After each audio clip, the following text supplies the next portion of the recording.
Dapat ganito din yung birthday party mo next week.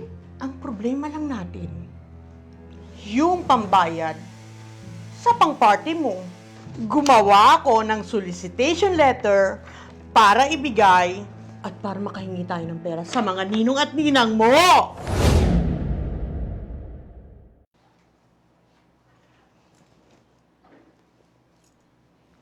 Dapat ganito din yung birthday party mo next week sa Jollibee.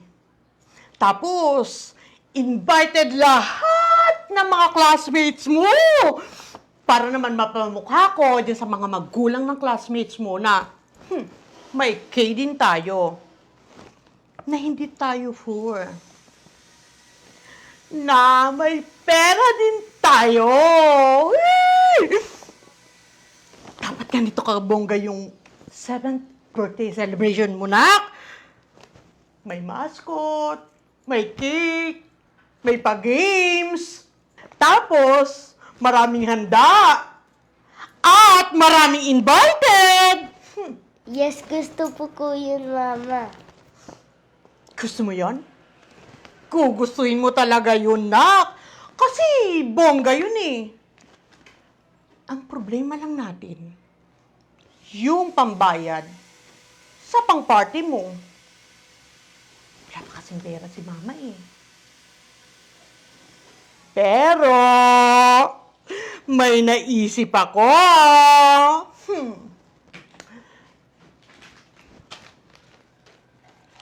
Dahil matalino ang mama mo.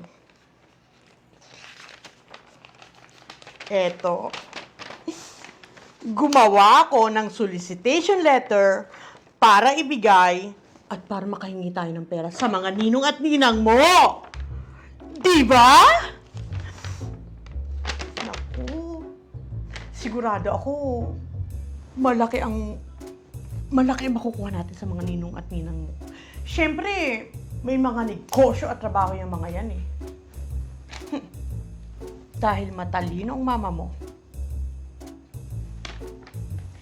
isa yun sa requirements ko nung binyag mo na dapat ang magiging ninong at ninang mo may negosyo at may trabaho. Para naman sa oras ng kagipitan malalapitan ko sila. At eto na yung time na yun! Ang paniningil sa kanila para sa pang-birthday party ng inaanak nila!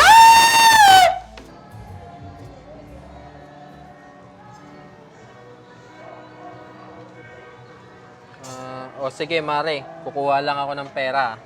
Bait talaga nitong kumpare kong ito eh. Kaya deserve mo talagang maging ninong nitong anak ko. Di mo papabayaan yung anak ko.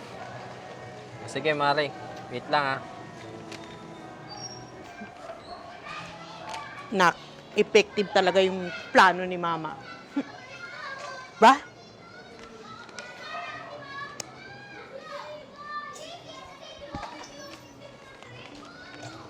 Ito, Mare, Ayun, pre. Ang bait mo talaga, pre. Ilang Pasko na din kasi yung utang ko sa inaanak ko, Kaya yan, dinagdagan ko na para maganda yung maging birthday celebration ng inaanak ko. Ganun ba, pre? Pre, baka naman pwedeng dagdagan mo pa. 2 Pasko ang hindi ka nagbigay sa inaanak mo. Kung ito lang, kulang pala to, pre. Sige na, pre.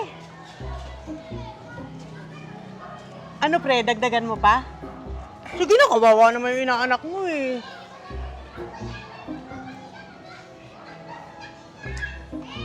Ito, Mare. Ayan, okay na to, pre. Sige ha, salamat dito. Una na kami. Marami pa kasi kami pupuntahan ng mga ninong at ninang ng inaanak mo, Sige, ingat.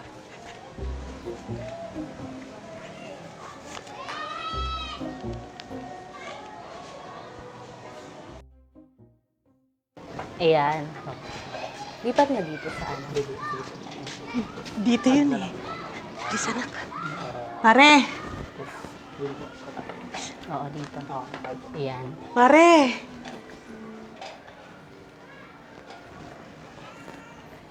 Anong ginagawa niyo dito, Mare?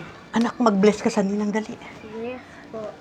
Naku, Mari, buti na lang nahanap namin itong pinagtatrabahuhan mo. Eh, wala ka kasi dun sa bahay nyo, kaya dito na lang kami dumiretso. Ano bang kailangan niyo, Mare? Ano to?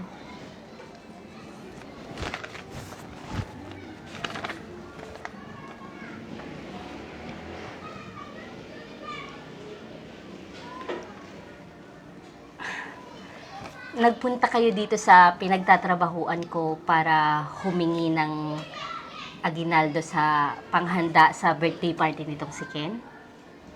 Na, inaanak mo. Oo, Mare.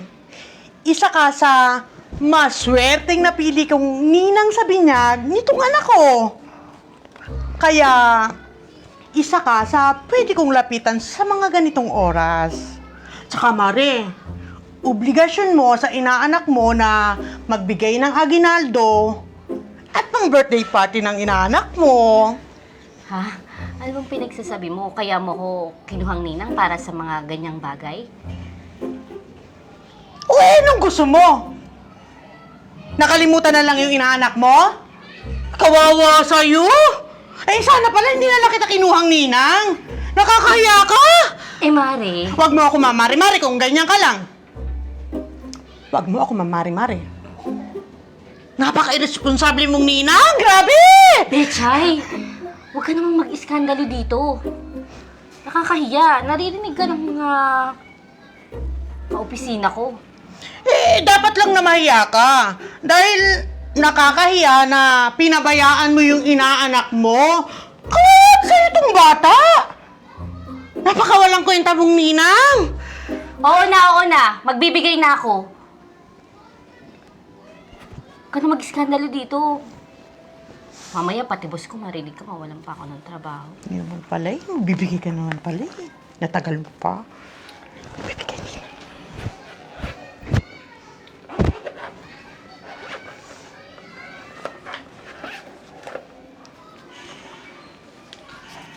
Ito oh.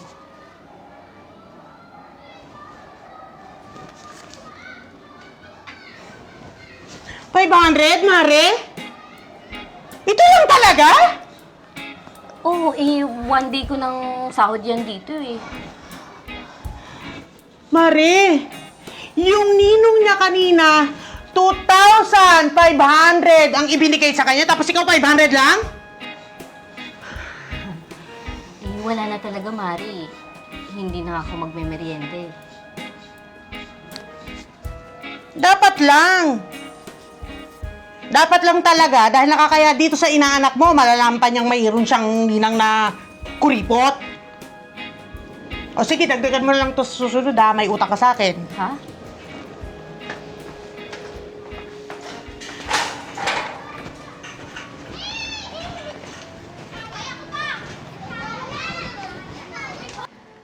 Grabe, Mare. Daig mo pa sasali sa liga. May pa-solicitation letter ka pa.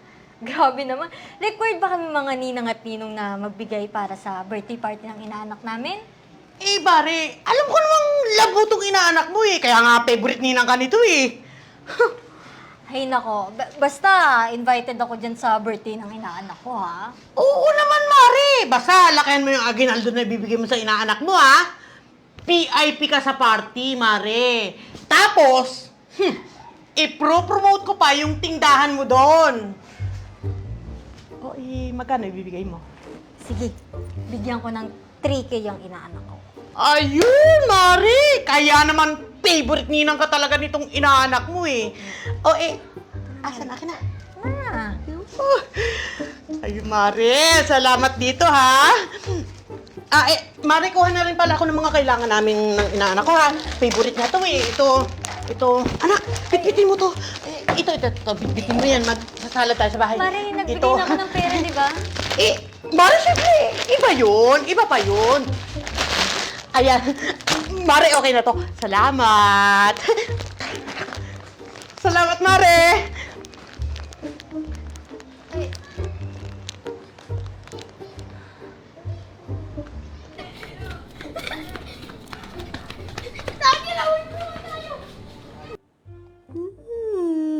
Ayos! Tiba-tiba talaga tayo sa mga ninong at ninang mo. Effective yung pangungulekta ko. Pero, kulang to eh.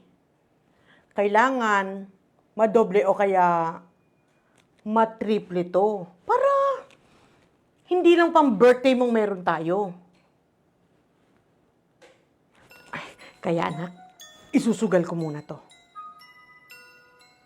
Tama! Isusugal ko muna to para dumami. Yee!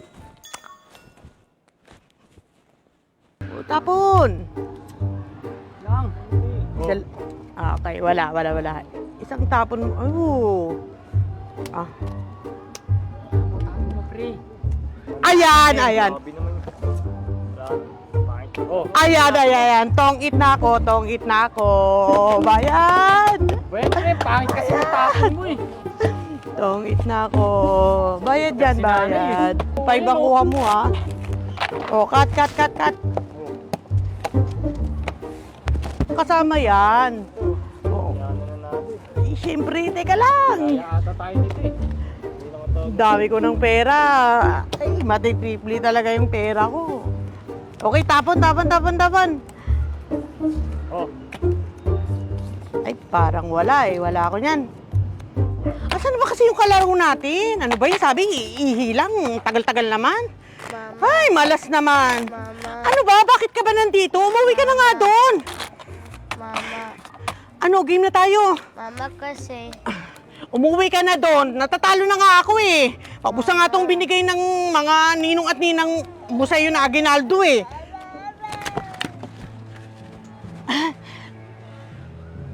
Mga pare, andito pala kayo? Buti na lang at nagkausap-usap kami nila kumpare at kumare at nalaman namin na ipinangsusugal mo lang yung pera namin. Mare, sambalin mo rin ako.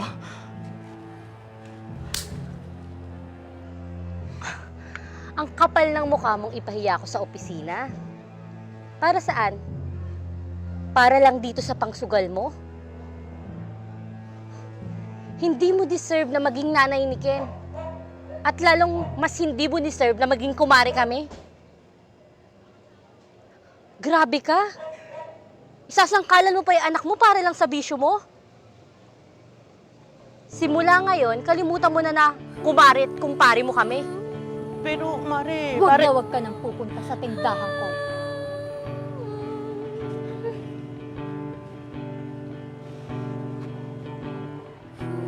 Ay! Mare! Salamat ka. At babae ka. Kung kumpare kita, sapok ka talaga sa akin. Betchay ah. Mare, sorry. Mare!